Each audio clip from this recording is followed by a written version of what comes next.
दोस्तों of recent African continent की एक कंट्री है नाइजर, जहां पे कुछ सीरीज ऑफ डेवलपमेंट्स हुए और ये डेवलपमेंट्स ने ना सिर्फ इस कंट्री की डेमोक्रेटिक इलेक्टेड गवर्नमेंट को इंपैक्ट किया, रेदर अक्रॉस द वर्ल्ड जितनी भी डेमोक्रेटिक प्रोमिनेंट डेमोक्रेटिक गवर्नमेंट्स हैं, पीस मेकिंग इंस्टीट्यूशंस हैं, उनका भी अटेंशन अपनी तरफ सीख किया। इस डेवलपमेंट में नाइजर की जो मिलिट्री है उसने वहां की इलेक्टेड गवर्नमेंट को सबवर्ट करके अपनी कंट्री में जो है मिलिट्री रूल स्टैब्लिश कर दिया। वहां के जो इलेक्टेड प्रेसिडेंट थे जिनका इलेक्शन 2021 ईयर में हुआ था, उनको ऑफ रिसेंट वहां की मिलिट्री ने डिटेन कर लिया और कंट्री पे मिलिट्री रूल स्टैब्लिश कर दिया। अब इस इंसिडेंट को अक्रॉस द वर्ल्ड क्रिटिसाइज किया जा रहा है। वर्ल्ड की प्रोमिनेंट कंट्रीज जैसे यूएसए और फ्रांस ने भी क्रिटिसाइज किया है। बिसाइड्स अफ्रीका के जो अपने रीजनल ऑर्गेनाइजेशन है, पीस मेकिंग ऑर्गेनाइजेशन है, जैसे कि अफ्रीकन यूनियन और इकोवास, उन्होंने भी इस इंसिडेंट को क्रिटिसाइज किया है और ये कंडीशन रखी है कि वहां की मिलिट्री अपना रूल जो है हटा ले और वापस डेमोक्रेटिक इलेक्टेड गवर्नमेंट को स्टैब्लिश करे।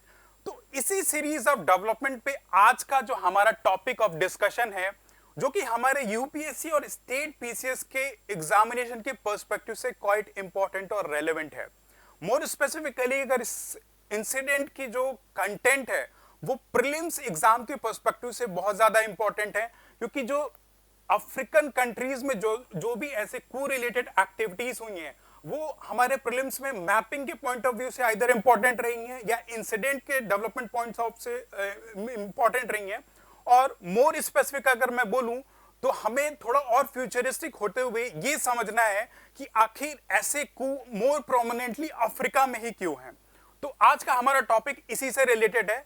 ये हमारे सिलेबस यूपीएससी के सिलेबस के पेपर 2 इंटरनेशनल रिलेशंस का पार्ट है और साथ ही साथ करंट रिलेटेड डेवलपमेंट जो भी हुई हैं उनका ये पार्ट है। तो दोस्तों डेवलपमेंट्स कुछ ऐसी हुई है कि प्रेसिडेंट बाजोम जो है 2021 में जो है इलेक्ट होकर आते हैं और उनके इलेक्शन के जस्ट कुछ ही घंटों बाद वहां की अपोजिशन गवर्नमेंट और मिलिट्री ये ट्राई करती है कि प्रेसिडेंट बाजोम को जो है सबवर्ट कर दिया जाए, लेकिन उनका ये अटेम्प्ट कहीं ना कहीं फेल कर जाता है और प्रेसिडेंट बाजोम जो है 2 साल तक अपनी गवर्नेंस को कंटिन्यू रखते हैं। लेकिन अभी ऑफ रिसेंट पिछले कुछ वीक में उनको सबवर्ट करके मिलिट्री रूल इंपोज कर दिया गया है। और ये मिलिट्री कू जैसा इंसिडेंट जो है सिर्फ नाइजर तक ही नहीं लिमिटेड है, rather Africa and more specific western part of the Africa में भी ये डेवलपमेंट्स पिछले 2-3 सालों से काफी प्रोमिनेंट है। तो you can C in this map कि ये जो western part of the Africa है, इसमें ऑफ रिसेंट ईयर 20 से लेकर 21-22 पे इन सारी कंट्रीज में आइदर कू अटेम्प्ट हुआ है या प्लॉट हुए हैं या कू जो है सक्सेसफुल हुआ। जैसे कि कंट्री है आपकी सूडान, इसमें ईयर 2021 में जो है मिलिट्री कू स्टैब्लिश किया गया। साथ ही साथ बुर्किना फासो है जो कि नाइजर की जस्ट नेबरिंग कंट्री है, उस पे भी ईयर 2022 में जो है मिलिट्री कू स्टैब्लिश किया गया।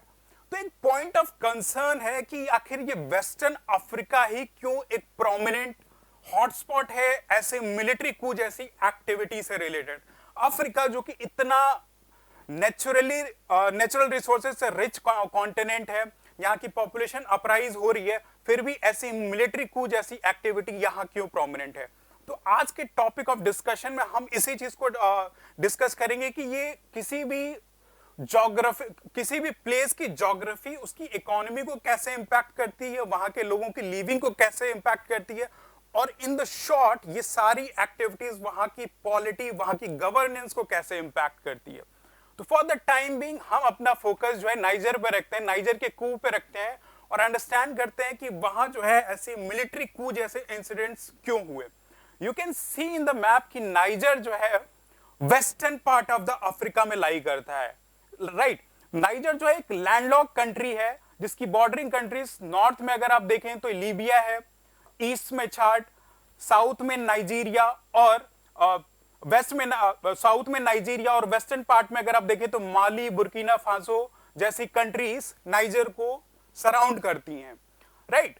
और ये military Koo of recent niger में हुआ है, लेकिन ये बॉर्डरिंग कंट्रीज बुर्किना फासो और माली में भी अभी भी मिलिट्री कू लगा हुआ है, राइट। तो एक तो ये नाइजर जो है ज्योग्राफिकली लैंडलॉक्ड कंट्री है और western part of the Africa में लाई करती है। और अगर इसकी हम जोग्राफिकल एक्सटेंट को देखें तो ये नाइजर जो है सब tropical part of the earth का जो सब ट्रॉपिकल पार्ट है वहां पे ये नाइजर कंट्री लोकेटेड होती है। और सब ट्रॉपिकल पार्ट मतलब यहाँ पे hot and humid conditions develop होती हैं, रेनफॉल बहुत कम होती है, राइट। और नाइजर की जो 80% ऑफ द पॉपुलेशन है वो यहाँ पे लोकेटेड जो सहारन डेजर्ट है वहां पे रिजाइड करती है। और अगर ऐसी एडवर्स कंडीशंस, अगर जोग्राफिकली एडवर्स कंडीशंस कहीं पे भी है तो वहां की way of living, standard of living बहुत ही टफ होती है। अब क्योंकि सब ट्रॉपिकल बेल्ट पे लोकेटेड है तो रेनफॉल बहुत ही डेफिशिएंट होती होगी या मिनिमम होती होगी, जिससे कि एग्रीकल्चरल एक्टिविटी भी क्वाइट मिनिमम होगी। और अगर एग्रीकल्चरल एक्टिविटी मिनिमम हो रही तो फूड का प्रोडक्शन भी कम होगा, यानी जो भी फूड का प्रोडक्शन हो रहा है वो सिर्फ सब्सिस्टेंस के लिए हो रहा है, इंडिविजुअल अपने लिए कंज्यूम कर रहा है, स्टोरेज या उसको कमर्शियल लेवल पे नहीं ला पा रहा है। तो एक तो फूड की स्कैर्सिटी इस रीजन में क्वाइट प्रोमिनेंट है। बिसाइड्स 80% ऑफ द जो ये नाइजर का पॉपुलेशन है वो सहारन रीजन में लोकेट करता है, उसकी जो मेजॉरिटी पॉपुलेशन है वो इस्लामिक है। यहाँ की पॉपुलेशन जो है इस्लामिक है और ये एक हॉट बेड बना हुआ है ये रीजन जिहादिस्ट इंसर्जेंसी से रिलेटेड। यू कैन सी कि यहाँ पे इस western part of the region में न्यूज में हमेशा ही आता रहा है कि बहुत सारे जिहादिस्ट ऑर्गेनाइजेशन जैसे बोको हराम, अल कायदा, आईएसआईएस जैसे ऑर्गेनाइजेशंस ऑपरेटिव हैं और इंडिविजुअल्स यहाँ के सिटीजन्स को डिटेन करके फोर्सफुली उनको आइदर रिलीजियस कन्वर्शन कराते हैं या कोई और कंडीशंस डेवलप करते हैं, जिससे इनकी जो है लिविंग काफी हेल हो चुकी है, राइट। अब क्योंकि डेजर्ट के पास लोकेटेड है तो रेगुलर बेसिस पे ड्राफ्ट, सूखा पड़ता रहता है, फूड की प्रोडक्शन नहीं है, पानी की अवेलेबिलिटी नहीं है, जिससे कि काफी पॉवर्टी यहां प्रिवेल करती है। मल्टी डायमेंशनल पॉवर्टी इंडेक्स 2023 की रिपोर्ट में नाइजर को one of the poorest country of the world declare किया गया। और ये पॉवर्टी की कंडीशन, जब आप समझते हो कि पॉवर्टी अगर कहीं पे भी प्रिवेलिंग है तो लोग एजुकेशन नहीं दे पाते हैं, तो ये एक ब्रीडिंग ग्राउंड बनता है कि नाइजर की जो पॉपुलेशन है among the lowest literacy rate, यहाँ के सिटीजन्स का लिटरेसी रेट भी बहुत ही लो है। एंड बिसाइड्स दैट अगर लिटरेसी रेट लो है तो इंडिविजुअल्स के पास अवेयरनेस नहीं है उनकी अच्छे या अच्छा है क्या बुरा है उनके लिए। और उसके बिसाइड्स यहाँ पे जो फर्टिलिटी रेट है क्वाइट हाई है, one of the rising population Africa की प्रोमिनेंट कंट्रीज में, जहां की पॉपुलेशन डे बाय डे जो है राइज हो। तो हम देखते हैं कि यहाँ पे जो कू हुआ है, नाइजर में जो कू हुआ है उसका ब्रीडिंग ग्राउंड क्या रहा है। एज प्रीवियसली हमने देखा कि वेस्टर्न पार्ट ऑफ अफ्रीका में रेगुलर बेसिस पे कू हो रहे हैं पिछले 2-3 सालों में, तो उसका ब्रीडिंग सिचुएशन क्या, किस रीजन की वजह से नाइजर में मोर पर्टिकुलरली कू हुआ। तो दोस्तों 2021 में जो है बाजूम की गवर्नमेंट इलेक्ट होके आती है और पिछले 2 सालों में जो उनकी गवर्नमेंट है वो क्वाइट फेलियर प्रूव हुई है। ऑन ए रेगुलर बेसिस वहां पे जो इंस्टेबिलिटी क्रिएट हुई है, इन्फ्लेशन का इशू क्वाइट प्रोमिनेंट रहा है और साथ ही साथ वहां की गवर्नमेंट भी क्वाइट करप्ट रही है। अब ये 3 सिचुएशन ऐसी हैं, चाहे वो नाइजर हो या वर्ल्ड की कोई भी कंट्रीज हो, एक कॉकटेल की तरह सर्व करती हैं पब्लिक एनार्की क्रिएट करने के लिए। अब ये बेसिक नेसेसिटी अगर ना किसी सिटीजन्स को मिले तो जनता सड़क पे आ ही जाती है। यू कैन सी कि ये 3 प्रोमिनेंट सिचुएशन थे जहां पे नाइजर की जो पॉपुलेशन, जो वहां के सिटीजन्स थे, उनके बीच में काफी आक्रोश था।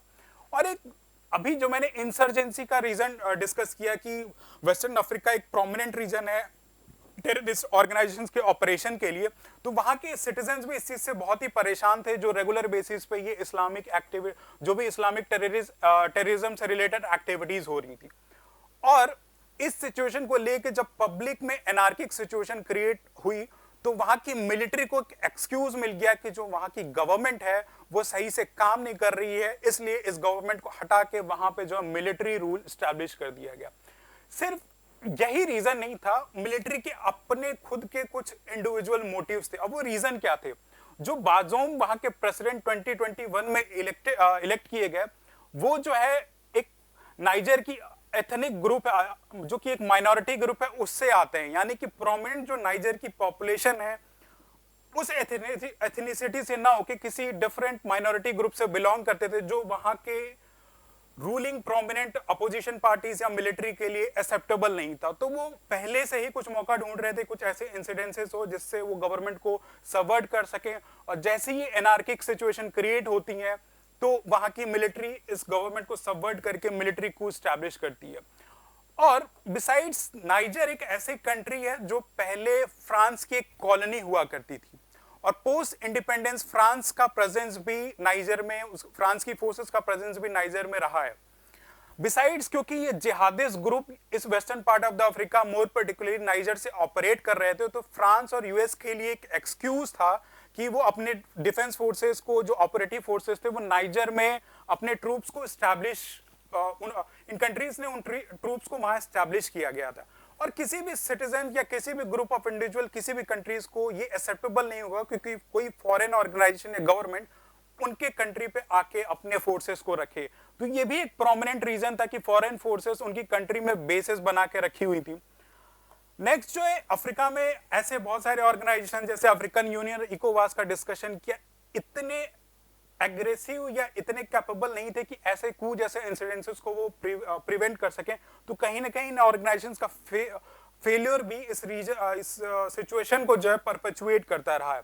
और एज प्रीवियसली डिस्कस कि जो नाइजर की बॉर्डरिंग कंट्रीज हैं, जैसे कि आपकी बुर्किना फासो या माली में जो है ऑलरेडी मिलिट्री को पिछले 1-2 सालों में हुआ है, तो एक ये मोटिवेटिंग फैक्टर था वहां के मिलिट्री के लिए कि हम अपनी कंट्री में भी कुछ ऐसा सिचुएशन एस्टैब्लिश कर सकें। तो these are the prominent reasons जिसकी वजह से जो है नाइजर में मिलिट्री कू एस्टैब्लिश हुआ। दोस्तों, अब तक हमने ये समझा कि नाइजीरिया में जो कू हुआ उसके पीछे ब्रीडिंग ग्राउंड या रीजंस क्या थे, लेकिन इन द ब्रॉडर कंटेक्स्ट अभी हमें ये समझने की जरूरत है कि उस कू का इंपैक्ट सिर्फ नाइजर पे ही नहीं, रदर अक्रॉस द वर्ल्ड क्या पड़ने वाला है। तो दोस्तों, एज वी डिस्कस कि नाइजर जो है एक ब्रीडिंग ग्राउंड है इंसर्जेंसी का, वहां पे ऑलरेडी टेररिस्ट ऑर्गेनाइजेशंस ऑपरेट कर रहे थे, और उनको टैकल करने के लिए यूएसए, फ्रांस और यूएन की peace keeping force already operative थी। तो अगर ऐसी कू जैसी एक्टिविटी वहां पे अगर होती है तो ये इंसर्जेंसी को टैकल करने का जो फीचर है या जो भी एक्टिविटीज हो रही है वो कहीं ना कहीं हैम्पर होंगी। एंड बिसाइड्स दैट, कहीं पे भी पिछले कुछ सालों में हमने देखा है कि किसी भी वर्ल्ड के रीजन में, चाहे western part of the Asia में, सीरिया में, हमने देखा कि अगर कुछ ऐसी इंस्टेबिलिटी क्रिएट होती है कि वहां की मासेस ऑफ द पॉपुलेशन जो है माइग्रेट करके सेफर प्लेसेस में चली जाती हैं, एक रेफ्यूजी का क्राइसिस, एक इलीगल माइग्रेशन का क्राइसिस एराइज होता है। तो अगर नाइजर में भी ऐसी सिचुएशन एराइज होती, कू जैसी सिचुएशन अगर हुई है, तो इलीगल माइग्रेशन का जो है इशू बढ़ जाएगा। यहां से जो है इंडिविजुअल्स माइग्रेट करके रीजनल कंट्रीज में जाएंगे और इंस्टेबिलिटी क्रिएट होगी। बिसाइड्स, अब ये मिलिट्री कू जैसी एक्टिविटी जो है आज के मॉडर्न डेमोक्रेटिक गवर्नमेंट के लिए it's not a good news. क्यों? क्योंकि ये बाकी जो आसपास की कंट्रीज या बाकी जो भी ऐसे एस्पायरिंग मिलिट्री लीडर्स या इंडिविजुअल्स हैं, उनको कहीं ना कहीं मोटिवेट करेंगे कि वो अपनी कंट्री की भी गवर्नमेंट को एनी हाउ डिस्टेबलाइज करके अपने रूल को एस्टैब्लिश करें। एक और प्रोमिनेंट फीचर इस कू से रिलेटेड है जिसका इंपैक्ट नाइजर में पड़ने वाला है कि नाइजर में ऑलरेडी फ्रांस और यूएसए जैसे फॉरेन फोर्सेस ऑपरेटिव थे, लेकिन ऑफ रिसेंट देखा गया है कि रशिया का जो वैगनर ग्रुप है वहां पे अपनी एक्टिविटीज को परस्यू करे और वहां के सिटीजन्स भी जो है वैगनर ग्रुप के सपोर्ट में थे। और रीजन बीइंग कि ऑलरेडी रशिया और यूक्रेन की लड़ाई चल रही है, राइट, और जो यूक्रेन का साइड है वो वेस्टर्न नेशन जैसे यूएसए और फ्रांस यूक्रेन को सपोर्ट कर रहे हैं। तो अगेंस्ट वेस्टर्न फोर्सेस अपने ओपिनियन को रखने के लिए नाइजर के जो सिटीजन्स हैं उन्होंने वैगनर ग्रुप का जो है फ्लैग कैरी करके अपना ओपिनियन रखा है। तो अगर वहां के सिटीजन्स वैगनर ग्रुप के सपोर्ट में आते हैं तो रशिया का प्रेजेंस भी नाइजर में बढ़ता ही जाएगा, राइट। तो ये भी एक स्कू का जो है इंपैक्ट पड़ेगा। एंड बिसाइड्स अफ्रीका ऐसे होल के पास भी इस कू का जो है इंपैक्ट पड़ेगा। जो बाकी कंट्रीज हैं, जो बाकी गवर्नमेंट्स हैं या जो बाकी मिलिट्रीज हैं, उन पे भी इनका इंपैक्ट पड़ेगा और उनकी भी मिलिट्रीज जो है मोटिवेटेड होंगी वहां पे मिलिट्री रूल स्टैब्लिश करने के लिए। दोस्तों, इस मिलिट्री कू को जैसे मैंने बोला कि अक्रॉस द वर्ल्ड क्रिटिसाइज किया गया, और सिर्फ वर्ल्ड में नहीं, अफ्रीका की कुछ प्रोमिनेंट ऑर्गेनाइजेशन हैं जैसे कि अफ्रीकन यूनियन और इकोवास, उन्होंने भी इस एक्टिविटी को काफी क्रिटिसाइज किया गया है। और इकोवास एक ऐसा ऑर्गेनाइजेशन है जो इसीलिए एस्टैब्लिश हुआ है कि western part of the Africa में पीस और स्टेबिलिटी क्रिएट कर सके। तो इकोवास ने वहां के मिलिट्री को कमांड किया है या कम्युनिकेट किया है कि अपनी जो है मिलिट्री कू को हटा के वहां की गवर्नमेंट को फिर से रीस्टैब्लिश कर ले। तो हमारे एग्जामिनेशन के पॉइंट ऑफ व्यू से इकोवास भी क्वाइट इंपॉर्टेंट है कि हमें ये देखना है कि ऑर्गेनाइजेशन है क्या। तो this organisation is consists of 15 member countries of the western part of the Africa. You can see these are the 15 countries जो western part of the Africa में है। इन्होंने एक organization 1975 में establish किया through Lagos Treaty, right? और इसका जो secretariat है वो नाइजीरिया के capital city अबूजा में situated है। एक point note करने की बात ये है कि आप नाइजर और नाइजीरिया को एक साथ कंफ्यूज मत करना है कि एक ही कंट्रीज है। एक डिफरेंशिएशन रखना है कि नाइजर एक सेपरेट कंट्री है और नाइजीरिया एक सेपरेट कंट्री है। अगर कुछ ऐसा स्टेटमेंट बेस्ड क्वेश्चन इकोवास पे आता है तो इकोवास का जो सेक्रेटेरिएट है वो अबूजा में नाइजीरिया में सिचुएटेड है, लेकिन इस एक्टिविटी को मॉनिटर ये इकोवास ऑर्गेनाइजेशन कर रहा है। तो सबसे पहले ये डिस्टिंक्शन आपको रखना बहुत जरूरी कि दोनों सेपरेट कंट्रीज हैं। तो एज डिस्कस कि इकोवास जो एक 15 मेंबर कंट्रीज है जिसने लागोस सिटी के साथ 1975 में ऑर्गेनाइजेशन एस्टैब्लिश किया, और हम देखते हैं कि इसका की फंक्शंस और फोकस और गोल एंड ऑब्जेक्टिव क्या है। तो you can I can say कि इकोवास जो है एक यूरोपियन यूनियन की तरह एक ऑर्गेनाइजेशन है, मतलब European union of Africa.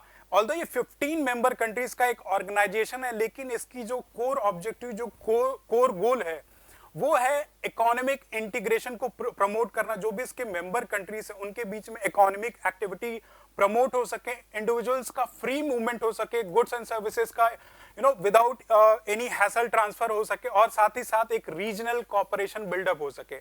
In short एक ऐसी आइडियोलॉजी बिल्डअप की गई है इस ऑर्गेनाइजेशन के थ्रू कि एक बॉर्डरलेस रीजन बन सके। जो भी 15 मेंबर कंट्रीज हैं उनके इंडिविजुअल्स बिना किसी हैसल के इजीली मूव कर सके, राइट।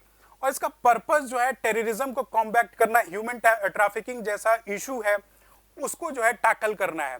बिसाइड्स इन कंट्रीज की जो भी सिक्योरिटी और पॉलिटिकल चैलेंजेस है, ये इकोवास ऑर्गेनाइजेशन मैंडेट करता है कि उसको पीसफुली हैंडल कर सके और सिचुएशन को जो है स्मार्टली डील कर सके। और इन्हीं गोल्स एंड ऑब्जेक्टिव्स को ध्यान में रखते हुए इकोवास ने ये जो नाइजर की जो मिलिट्री है उसको कमांड किया है कि आप वहां की गवर्नमेंट को रीस्टैब्लिश करें।